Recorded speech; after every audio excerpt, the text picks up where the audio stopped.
Welcome, guys, with to a broadcast with Canadian Yorker and Boone Steel, and we are here on WWE Wrestling Bros doing a recap of Friday Night Smackdown taking place in Albany, New York, May 31st, 2024, at the MVP Arena. So just wanted to know how's your night tonight, Boone Steel? And tell us about your experience there. What was it like? Yeah, my name is Bruin Steele. You guys know me, obviously. So, I'm doing well. It was a blast. I had a fun time. If you guys don't know, I was at the live event. I was at Friday Night SmackDown this past Friday, with my buddy Joey, and oh my God, it was awesome. My girl Tiffany Stratton was the pre-show match, so it's like a dark match before the actual show starts. So I was a little worried that she wasn't gonna show up, but I I'll take it. I'll take it. I got to see her. That's what matters. At least it was a dark match. But man, why couldn't you book her in one of the main cards like in the on live TV? Like, oh my God. But you know what? I saw her. That's what matters. She beat Tegan Knox. But I do have the full matches. I got a blog on my channel, Bruin Steel. I usually don't do broadcasts when I go to events. So this video right here is just gonna be uploaded to our wrestling channel, which is WWE Wrestling Bros. So if you guys want to go check out full matches and my blog when I was at SmackDown last week, be sure to check it out on my main channel, which is Bruin Steel. Surprisingly, it was a great show. It was short, but we're just gonna talk about it tonight. Can't wait. But before we start, I do want to say that when the event was over, me and my friend Joey were driving out of the parking garage and we were inches close to the superstar. So what happened was we were driving out, we saw a bunch of security, we saw fans, and then I heard them chant Bayley, Bayley, and then I was like, whoa, whoa, whoa, what's going on? And then out of nowhere, I saw the ring announcer. I saw Bayley. I think I saw Shinsuke Nakamura. I saw Grayson Waller and the Bloodline. They were all walking towards our direction. So this is our car right here. These are the superstars. So they're basically walking on the side of the car. I rolled down the window and said, "What's up, Bayley?" And then I said, "Grace, what's up, Grayson?" And then, "What's up, Solo?" Grayson did look at me, I think, but I'm not sure. But what experience that was. Even Joey was like mind blown as well. So that's like I was inches away. Like let's say that the superstars were like a feet away from our car and we saw them like pass by. So that was an awesome experience. Wow, wow, it sounds really exciting to be able just to see these guys and just talk to them in person. It must have been quite an Oh no, I experience. don't think they heard us, but I saw them. They were looking some of the so it was Grayson who was looking towards our direction, and then Solo and the two brothers were looking towards us as well. I guess we were like, who the hell are they? But it's like, well, and then Bailey, I'm kind of sad she didn't look our way. I tried saying hi to her, but I guess she didn't see me. Imagine if I said hi to Bailey and she waved back. That would have been a I really was I interesting, was cool. actually when I saw the superstars, I was looking all over the place. I was like, "Oh my God, please, where's Tiffany? She's got to be in there." That would been awesome if like Yeah. I like rolled down the window and then Tiffany's right there and then she sees my shirt. I say, "What's up, Tiffy time?" And she sees my shirt and then she comes over and says hi. That would be awesome. You would have melted in your car right there if I would have, I would have, you saw I would have Tiffany put my Stratton car walking on towards. brake and then asked her, "Can we take a selfie?" And then Joey would just have to duck down, and I'd be like, Oh man, that's hilarious.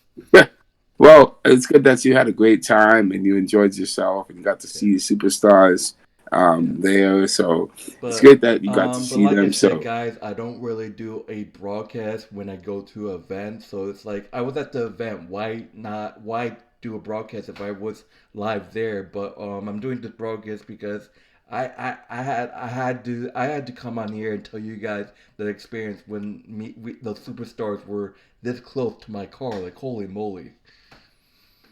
Wow, that's amazing.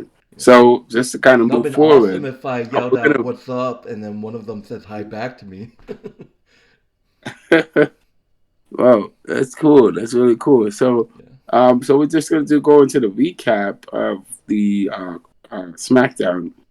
So, talking about what happened at the very beginning, Nick Aldis came into the ring, and he was there in the ring, and they had the coronation of Nia Jax as Queen of the Ring because Nia Jax won the Queen of the Ring tournaments over Lyra Valkyria, and Nia Jax joins the ring. She crowns herself as the queen of the ring, and um, she wants to declare herself for the title shot at SummerSlam, and she says she wants to be the challenger to face Bayley at SummerSlam for the championship.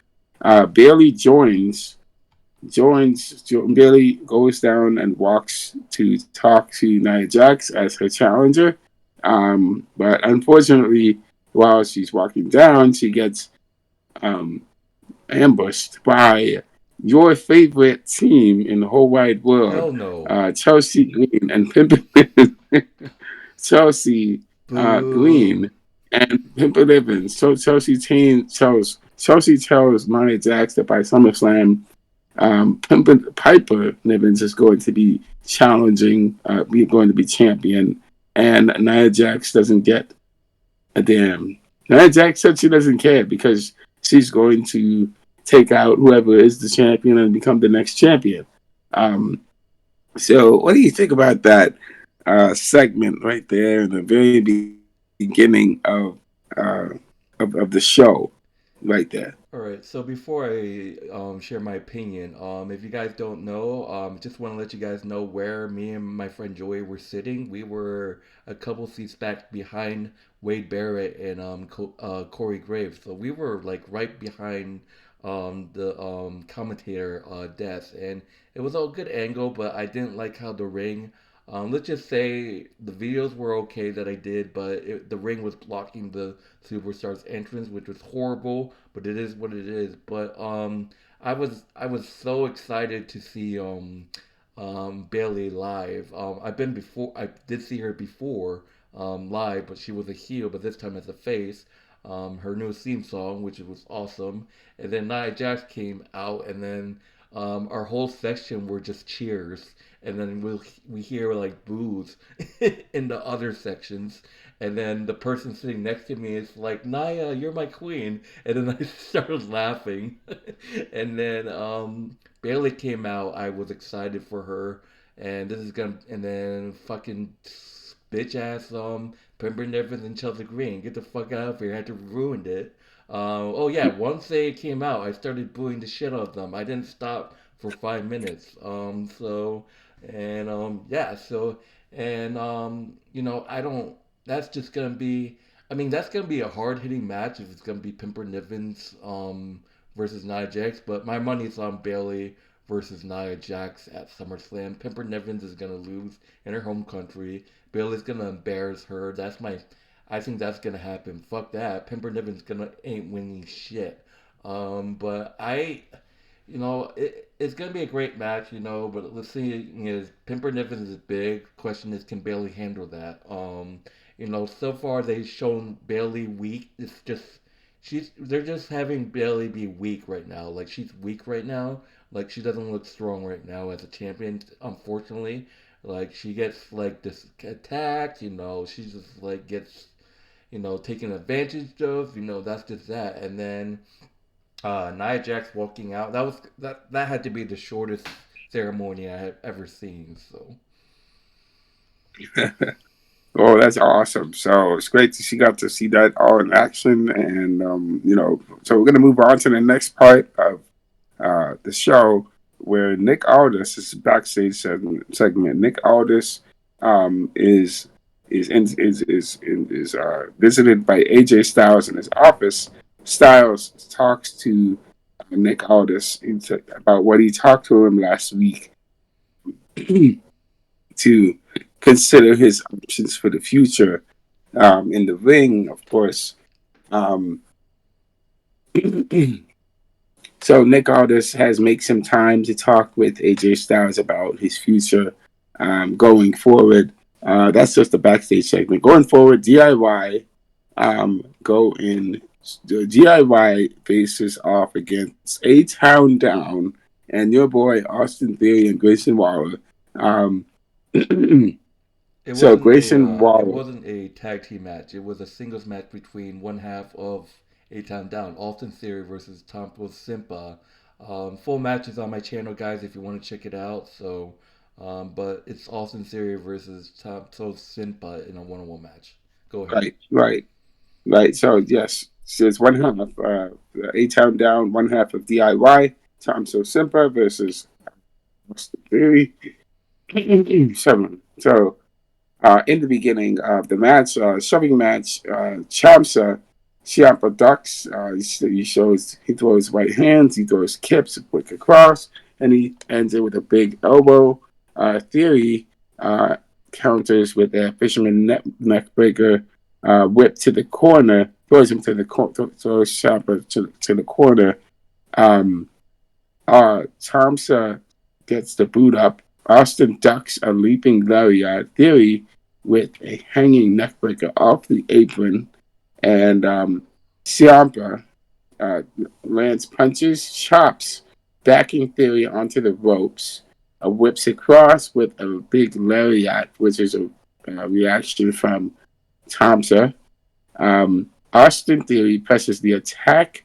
He connects with an ataxia which almost takes out Tommaso Ciampa. Um, so uh, Tomsa, so Theory attacks with an elbow, gets and attacks with a knee. So both men are down. Um, interference. So Grayson Waller unfortunately interferes in the match, and Tommaso Ciampa is, you know, on the ropes pretty soon. However, Tomso Simba actually pulls off an upset win over Austin Theory with a schoolboy pin, thanks to Austin Theory, and thanks to Grayson Waller's distraction, which he blatantly says out loud that he is the one reason why that they are successful, and that completely distracts Austin Theory. It throws him off his game, and what happens is that Shamsa Simpa gets the upset win over Grayson Waller. What do you think about that? Um, it was Austin Theory was dominating most of the time in this match. Like it was hard hitting. What confused me and my f- or what confused me and Joey were what happened at the end. We didn't know what was going on with Grayson Waller, talking crap to Corey Graves, and then the whole interaction, like the distraction and all. I was like confused when that happened, and I was like looking at Joey, and it's like, what the hell just happened? I don't know what happened, and it looked like there was like interference or something. I don't know. But it was a good match, all sincerity. I mean, this is what I've been talking about throughout the months in our broadcast that Austin Theory is going to be a possible baby face and he's going to turn face coming. It's like one guy is going to turn on another. So I think like Grayson Waller might turn on Austin Theory and Austin Theory is going to make a baby face run. I don't think in his wrestling career Austin Theory has never been a face before. Same with Tiffany Stratton. Tiffany Stratton has never been a baby face before. She has always been a heel in her wrestling career. So, Austin Theory, it's time for you to be a face, man. And that's just an indication what I saw on Friday live. There's going to be issues in A Town Down. I can see them losing the titles, and that's probably when they break up. Yeah, that makes sense. That they're definitely going to have some issues Yeah. going Yeah, forward. and then Uh, people who it are Austin Theory haters, they're gonna be like, "Oh, I prefer Grayson Waller turning face," but I'm sorry, guys. As much as you hate him, Austin Theory is gonna be the one to turn face. yes, yes, it makes sense because it seems like A Town Down is happening because of uh,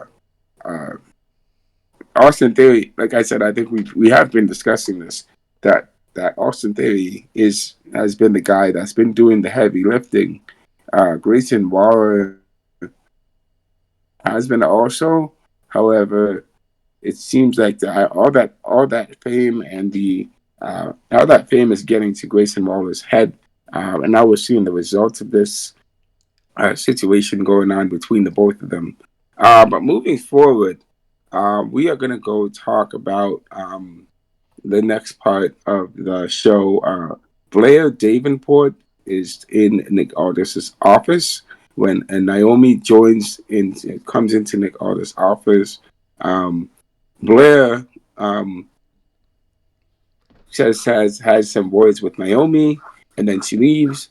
And actually, Nick Aldis informs Naomi right then and there that she is going to be in a tag team match with Bayley against Chelsea, your favorite tag team, Chelsea Green and Pimpin' Evans Hell later no, God tonight. no. Um, of course, you know the results of that. LA Knight actually came into business tonight, um, and he came in after Naomi and talked to Nick Aldis about what's going to happen. Um, actually, LA Knight actually caught wind of what AJ Styles was up to, and he asked if AJ Styles is going to recover. Interestingly, Nick Aldis doesn't know if that is true or not. Um, so LA Knight then asked him where Logan Paul is, and Nick Aldis talks to is going to have a talk with Logan with Nick Aldis with LA Knight about what to do with Logan Paul. Interestingly, so um, what are your thoughts on that? So what are your thoughts on that backstage segment? Uh, I mean, I kind of figured that LA Knight was gonna go after Logan Paul. I think everyone saw it after they came face to face. It was LA Knight's popular on SmackDown, but it's a little disappointing that he didn't come to the ring because there was a lot of, LA Knight chants in the crowd. It was loud. And yeah, in terms of the Naomi and Bayley, I know the results bullshit. But yeah, I expect maybe Logan Paul versus LA Knight, SummerSlam, maybe Clash. We'll have to see what happens. Yes, good point. Because it's good that you mentioned it because LA Knight was right after his meeting with Nick Aldis. LA Knight was interviewed by Caleb Braxton, and he definitely calls out Logan Paul and says that he's challenging Logan Paul for the United States Championship. So that's what's going to happen, as you say.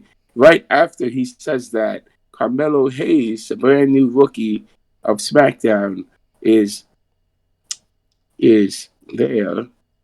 Um, so that Carmelo Hayes says, or LNA does a lot of talking, but he never really gets things done. Um, and then LA Knight is, I believe, we're going to see a match between LA Knight and Carmelo Hayes going forward in the future. That's going to be interesting with what's going to be going on with them. Um, I said that's enough for the backstage segment. Going forward, um, there's a lot of things that happen backstage. Yeah, Oh I my would. goodness. I Okay. like. I usually just skip the backstage segment, so Yeah. I guess we'll talk about the backstage segments another day. Going forward, Andrade uh, faces off against Apollo Cruz going forward. So Andrade faces against Apollo Cruz, collar for collar and elbow. There's a go behind and standing switch. Andrade with a face lock, float over waist lock back elbow from Cruz. And Andrade drops him with a drop kick for an early near fall. He almost pins him, clutching shoulder. Andrade seems rattled. Apollo seems rattled by the landing, and back suplex into there's back suplex and the stomps. Um, Unfortunately for Apollo Cruz, Angel Garza tries to come and help. From Angel Garza is from Legado del Fantasma, who has been trying to recruit Andrade. To the Angel Garza comes to distract Cruz, Apollo Cruz from from winning. So Cruz takes Andrade out with a moonsault from the apron. Um, Apollo comes back with a crossbody. He's trading elbows. They both trade elbows. They both trade body blows. They duck. Apollo throws a duck lariat, a forearm, and then Andrade comes back with a flying forearm. Uh, Only Andrade pins Apollo, but he only gets 2 counts. Cruz comes with a German suplex. A back elbow blocks the second. And then Andrade follows up with this finisher from Apollo. Apollo throws a military press drop sets. And then he throws a standing moonsault. Garza comes in and runs interference. However, that is not successful because the Legado del Fantasma come in to help Andrade to get the win. Andrade wins by pinfall with a butterfly rolling neckbreaker against the Pines. Andrade walks out and gives Santos Escobar the cold shoulder. Um, Walking out of the ring and going backstage with Escobar leaving a glaring at Angel. What are your thoughts on the match? Andrade versus Apollo Cruz. Unfortunately, Andrade um, wins by help, with interference, think it's interference from Legado del Fantasma. What are your thoughts on that? Yeah, it was kind of expected. I kind of, had a feeling that Andrade was gonna win. But what surprised me is like I was at the event and I didn't expect it. I didn't see him until he showed up on the tri screen. Angel Gasca came out from like Yanotel Vesma, and I was like, oh my god, what he's planning on doing. I thought he was gonna screw. I thought he was gonna screw Andrade at first, but then okay, he's helping him, and then at the end of the match, that's when I saw Santos and the rest of the group live coming out, but I barely see them because, like I said, the seats were, I mean, they're okay, but the rain was blocking the entrance, so I couldn't see them. I saw them on the screen. I had to stand up to see them, and obviously Santos want Andrade back in their group. I mean, I think because LWO is gone, so, but Andrade still doesn't like them, so that's kind of funny. He just walked by. Yeah, yeah, that makes sense. Of course, he still doesn't like them. Um, they have a lot of history going back and forth, and it makes sense that Andrade should be, um, Andrade. It'll be interesting to see an Andrade feud with Santos Escobar and the Legado del Fantasma. It's gonna be really good seeing that what's gonna happen with them going forward. Moving on, we go over to we get a recap of there's a recap of Randy Orton's victory over Tonga last week on SmackDown, and you get to the backstage segment. Solo Sikoa talks to the Gorillas of Destiny that they can need to continue to be as vicious and hardcore as possible. Um, and Paul Heyman is um, talks to Solo Sikoa about how he can be a better wise man for Solo, while he is in charge, and he still thinks that Roman Reigns is the tribal chief. And he says that, well, there was a lot of violence, but that violence was used to preserve the family and their works. Um, so Paul Heyman sees that the Gorillas of Destiny, who are the new members of the Bloodline, are too vicious and violent, and he sees that Solo is recruiting violent men into the Bloodline, and he sees that there's violence not to preserve the family and the works, but to there's violence without strategy, and he wants the there to be uh, the mindset or the goal to keep Cody Rhodes in check. Um, and so Solo responds to Paul Heyman and says that they have Cody Rhodes on the top of their list, and Cody Rhodes does not even know it. What's going to be coming for him, and so Paul Heyman then asks, "Who is we? Who is Solo Sikoa talking about?" Um, and so going forward after that, uh, Kevin Owens is there in the ring, and then Solo Sikoa tells Paul Heyman that he needs to go out there and fix the problem of Kevin Owens at that very moment. Um, what are your thoughts on that? Yeah, it's definitely gonna be a build up to a bloodline versus bloodline, like a civil war. It's like Paul Heyman's definitely gonna be a babyface with Roman and the Usos when they reunite. Hopefully that's the case. I don't think Solo has ever take. I don't think Solo even talked to Roman, and he lied in Paul Heyman's face. And then it just absolute chaos. And you guys heard the "We Want Roman" chants. I'm the one that started that. So you can thank me, guys. Um, I started yelling, "We want Roman, we want Roman," and then everyone started chanting. That was me. That's all I got to say. I mean, in terms of Kevin Owens, he has a problem with the bloodline. So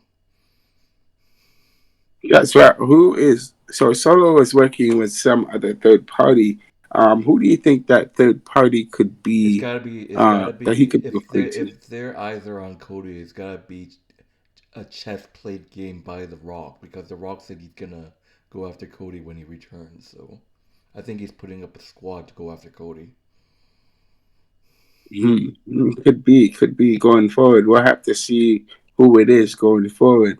Um, Going forward, um, yeah, I'm gonna skip that backstage segment about Santos Escobar and the and the Legado del Fantasma. Going forward to Paul Heyman goes in the ring. Paul Heyman talks to Kevin Owens about the bloodline. Paul Heyman tries to convince Kevin Owens that he needs to get himself out of the ring and stay out of the ring because the bloodline is coming, and if he doesn't, there's going to be consequences for his actions. So Kevin Owens does. Kevin Owens he just doesn't believe. He doesn't believe Paul Heyman. He doesn't agree with Paul Heyman, and he says he's always been fighting the bloodline. So there's nothing new to Kevin Owens going forward. Unfortunately, Paul Heyman was right. The bloodline does come. The bloodline is about to enter the ring. However, right behind Kevin Owens, the Street Profits show up to support Kevin Owens and to give him backup. And once they do,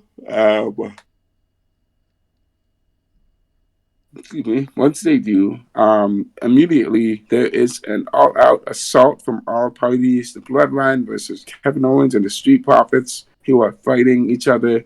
And however, um, there is a tag team match right there between the Gorillas of Death, between Tama Tonga and Tonga Loa versus the Street Profits. Um, so Montez Ford goes in on Tonga, and he tries to throw a knee from the apron on Tonga lower. However, Tonga cuffs Montez Ford and sends him to the floor. Um, Crossface strikes are thrown from Tonga, who is tagged by Tonga lower, who power slams Montez Ford. Um, Going forward, Tonga throws work onto Montez Ford. Um, Angelo Dawkins gets involved. However, uh, uh, Tonga is attacks Angelo Dawkins and throws him out the ring.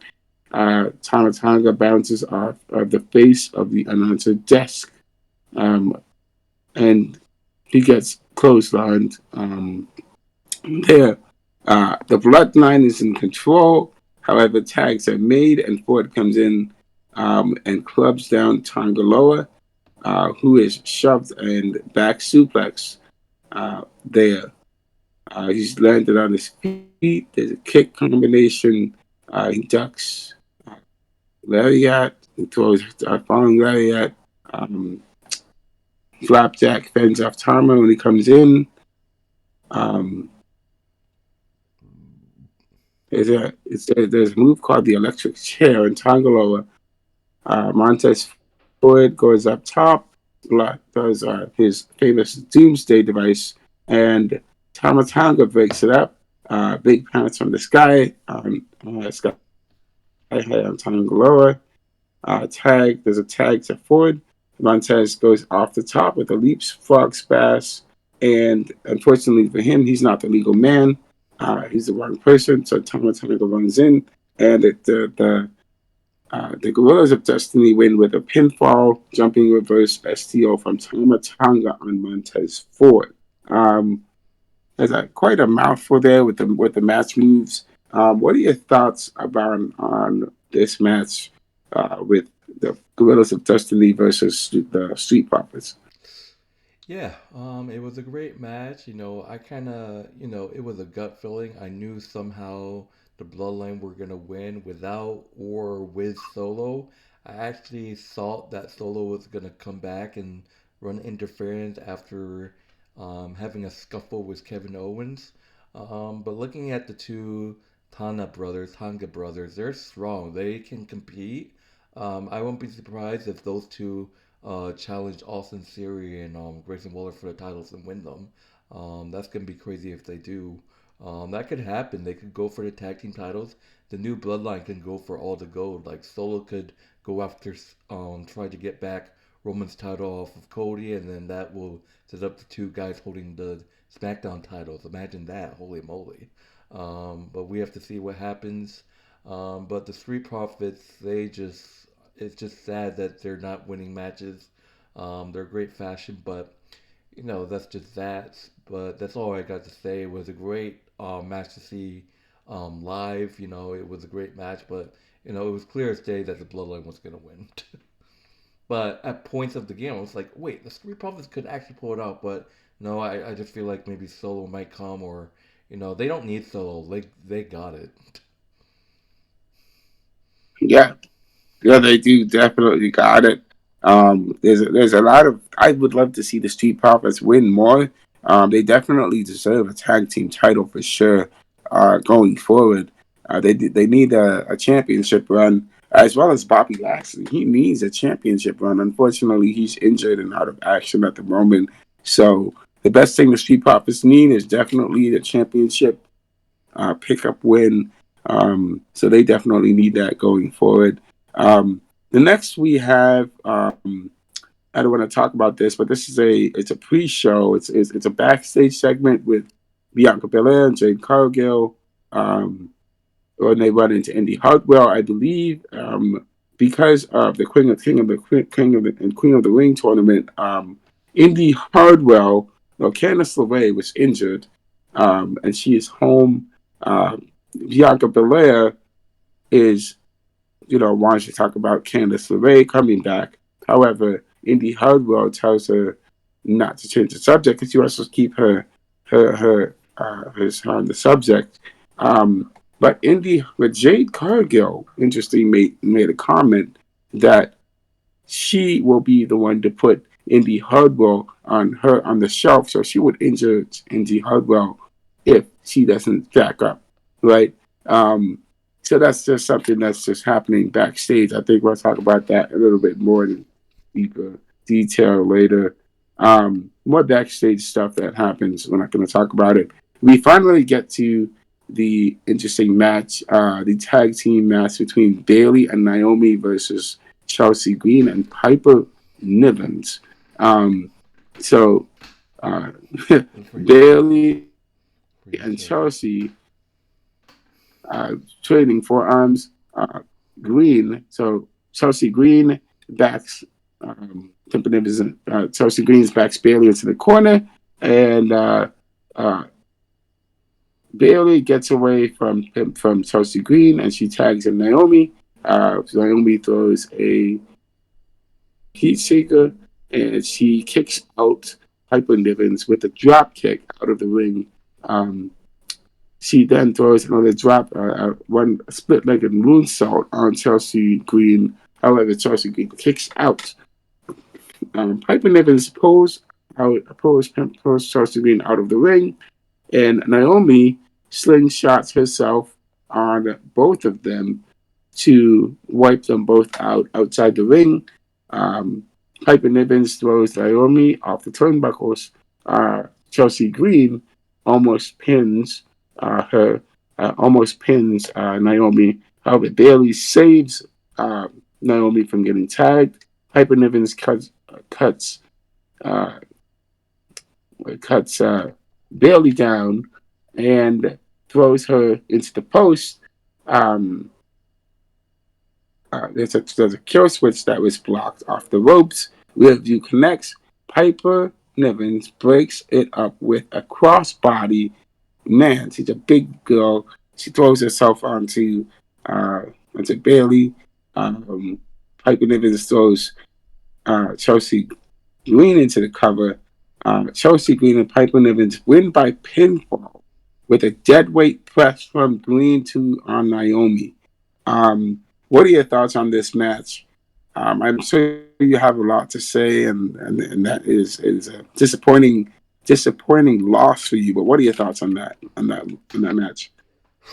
It was, it was like a complete domination. This is what I was telling people that they're just making Bayley look weak as a champion. Taking loss after loss. I mean, Bayley, she had her first defense against Naomi, where she won, or well, I think someone got involved. I don't even remember at this point. But it just shows in this match that they're making Bayley look weak, and they're just like, I don't know what the fuck they're doing with Naomi. She keeps taking pins, and it just like it's awful that they're even giving those two bitches wins like that. It just was horrible. Fuck them. I was booing the shit out of them before and after, so and then I chanted Bailey's name after as well, cheering her up. So she doesn't deserve that. Naomi and Bayley didn't deserve that. That was horrible. Like what the fuck? And it's like it just shows after the match. It was just boos too. So fuck out of here. Hmm. I understand you have a lot to. You're feeling quite unhappy about the situation with Piper Nivens and Chelsea Green getting a win over Bayley and Naomi, who obviously Yeah, are the superior that's the only talent. fucking win Pimper Nevin's gonna ever have. She's not winning the championship. Bailey's gonna beat her. I don't give a fuck. We're gonna have to see what's gonna happen going forward. Who's gonna win? Who's gonna lose? If we see a new champion, if we see a champion retain, we're gonna see what that's gonna happen. Going forward, another backstage segment between, interestingly, AJ Styles and LA Knight. LA Knight heard the rumors that AJ Styles is retiring, and LA Knight pays his respects to AJ Styles. And it seems to me that they have put behind their feud. They've hung up the gloves with each other. Going forward with that, AJ Styles, after talking to LA Knight, runs into Cody Rhodes. Cody Rhodes shakes AJ Styles' hand, and AJ pulls him in and whispers something to him. And AJ nods. Bitch, Um, that's what you said. that's enough. That's going forward. Going forward, AJ Styles goes into the ring. Um, and I believe AJ Styles is accompanied by the Good Brothers Machine Gun. I believe that's The the OC. OC. He's accompanied Yeah. by the OC. And AJ Styles gets on the mic and he has to tell everybody in the audience about something that he is talking about what Nick Aldis has been discussing with him over the past week. That he, if he wanted to have another opportunity against Cody Rhodes, he would definitely do it again. Um, he said he'd have to go back to the end of the line and work his way up again from the bottom. Um, so AJ Styles um, decided that after a long deliberation, that he is going to retire from SmackDown, from wrestling. He's going to retire from wrestling. He says this week his son graduated from high school, and he got to be there at his son's graduation. He had a graduation party, and it was beautiful. He had it at his house. It was beautiful. And then he definitely had a moment of clarity that hit him like a freight train. He says, "How many more of these opportunities is he going to miss? Because he's never going to get those opportunities back. He definitely wants to be at home and become a great father. He wants to be there for his kids. Um, he tells the OC to leave. He tells Luke Gallows and Anderson to leave. And he couldn't have done them. He couldn't have done everything in the WWE without the OC. He calls the OC his brothers. And he says if they do it one last time, they should do it right. Um, they give hugs in the ring. Um, and before he leaves the ring, he says that he told Cody something, and he told that he whispered something in his ear, and he wants Cody Rhodes to join him in the ring. He does have Cody Rhodes enters. Cody Rhodes talks to AJ Styles about um, what he said to him. He wanted to look Cody in the eyes, thank him, and say that he had one of the greatest matches in Backlash in Lyon, France.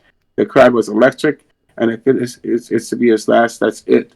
But this is the house that AJ Styles built, and he called him out to hand Cody Rhodes the keys. Cody Rhodes holds back his tears, and they've only ever exchanged one text message, and it was after this match. Cody Rhodes texted AJ to see if he was all right. AJ said he was all good. AJ Styles called Cody Rhodes' little brother, and he says that on behalf of the locker room that AJ Styles is the big brother to Cody Rhodes, and he thanks him very much, and they hug. Cody and AJ Styles steps back to give Cody Rhodes steps back to give AJ Styles a big hype and let him soak in the crowd before raising his hand and that's when trouble starts because AJ Styles attacks Cody Rhodes from out of nowhere with a lariat and then punches him, kicks him, throws him out of the ring, and then stomps him and then throws him into the steel steps.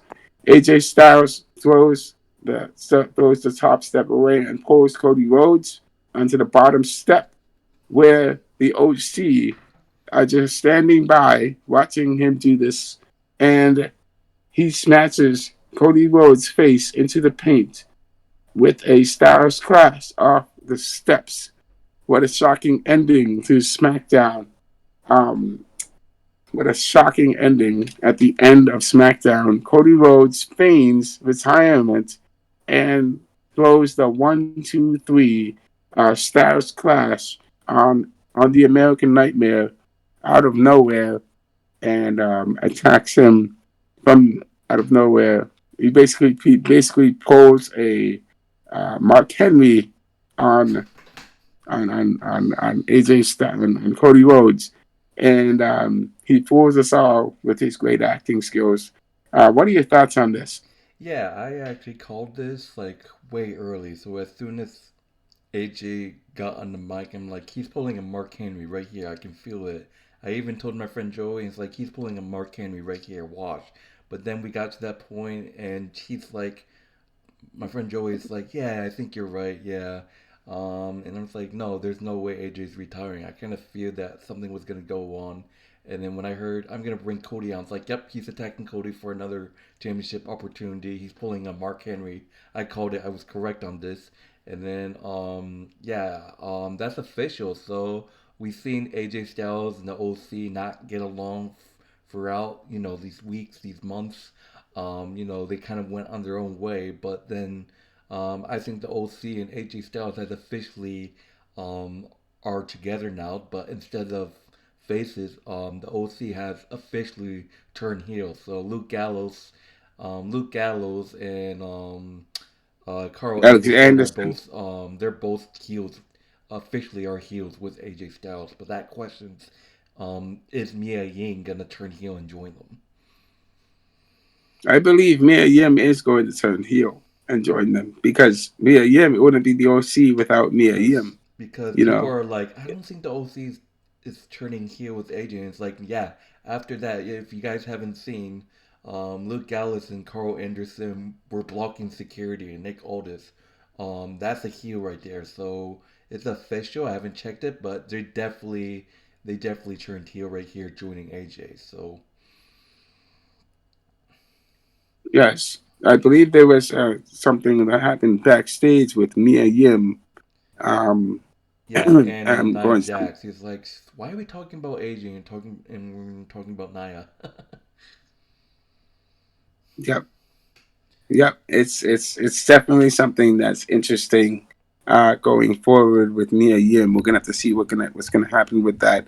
All right, guys. So that is it for a SmackDown today. I know it seemed like a long SmackDown talk. I hope it wasn't a long one, but Yeah, it I'm sure it was. was very It was. It expensive. is. Yeah, it It is. It was. was pretty long, I know.